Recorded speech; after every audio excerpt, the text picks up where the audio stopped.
இதே இன்சிடென்ட் டெல்லியில நடந்தா தான் பிரேக்கிங் நியூஸ் ஆகுமா? ஜார்க்கண்ட்ல நடக்கிறது ஏன் எந்த ஒரு நியூஸ் சேனல்ஸ்ல, சோசியல் மீடியாஸ்ல ரொம்ப வெளியில வரல? எல்லாரும் ரொம்ப சைலன்ட்டா இருக்காங்க. ஸ்டூடண்ட்ஸ் பல வருஷமா அவங்களோட டைம் ஸ்பெண்ட் பண்ணி எக்ஸாமுக்கு பிரிப்பேர் பண்ணி எக்ஸாம் எழுதுனா, அவங்களுக்கு கிடைச்சது என்னமோ 14 நாட்கள் வெயில் மழையில புரொட்டெஸ்ட் பண்ணது தானா? ஆயிரக்கணக்கான ஸ்டூடண்ட்ஸ் ஜார்க்கண்ட் ராஞ்சில புரொட்டெஸ்ட் பண்ணிட்டு இருக்காங்க. இந்த புரொட்டெஸ்ட் 14 டேஸா கன்டின்யூ ஆயிட்டு இருக்கு. கவர்ன்மெண்ட் ரெக்ரூட்மென்ட் எக்ஸாம்ஸ் ஃபேரா நடக்கலன்னு ஸ்டூடண்ட்ஸ் சொல்லிட்டு ப்ரொட்டெஸ்ட் பண்ணிட்டு இருக்காங்க. இந்த ப்ரொட்டெஸ்ட்ல சில ஸ்டூடண்ட்ஸ் ஹங்கரி ஸ்ட்ரைக்கும் நடத்திட்டு இருக்காங்க. அவங்க சொல்ற மெயின் டிமாண்ட்ஸ் ஜேபிஎஸ்சி அண்ட் ஜேஎஸ்எஸ்சி எக்ஸாம்ஸ்ல நடந்த இரெகுலாரிட்டிஸ்க்கு சிபிஐ இன்வெஸ்டிகேட் பண்ணணும்னு. 14 ஜேபிஎஸ்சி பிரிலிமினரி எக்ஸாம் கேன்சல் பண்ணிட்டு திரும்பவும் ஃபேரா நடக்கணும்னு சொல்றாங்க. கவர்மெண்ட் ரெக்ரூட்மெண்ட் எக்ஸாம்ஸ் டிரான்ஸ்பரண்டா நடக்கணும்னு சொல்றாங்க. அதுக்கப்புறம் இந்த எக்ஸாம்ல நடந்த இரெகுலாரிட்டிஸ்க்கு ரெஸ்பான்சிபிள் ஆகிற அஃபீஷியல்ஸ் மேல ஆக்ஷன் எடுக்கணும்னு சொல்றாங்க.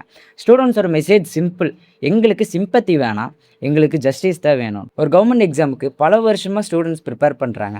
அப்போது அவங்களுக்கு ஃபேர்னஸ்ங்கிறது எக்ஸ்பெக்டேஷனோ ப்ரிவிலேஜோ கிடையாது, அவங்களோட ரைட். இது ஜார்க்கண்ட் ஸ்டூடெண்ட்ஸோட ப்ராப்ளம் மட்டும் கிடையாது, ஹார்ட் ஒர்க்குக்கு வேல்யூ வேணும்னு நினைக்கிற ஒவ்வொரு ஸ்டூடெண்ட்டோட குரல்.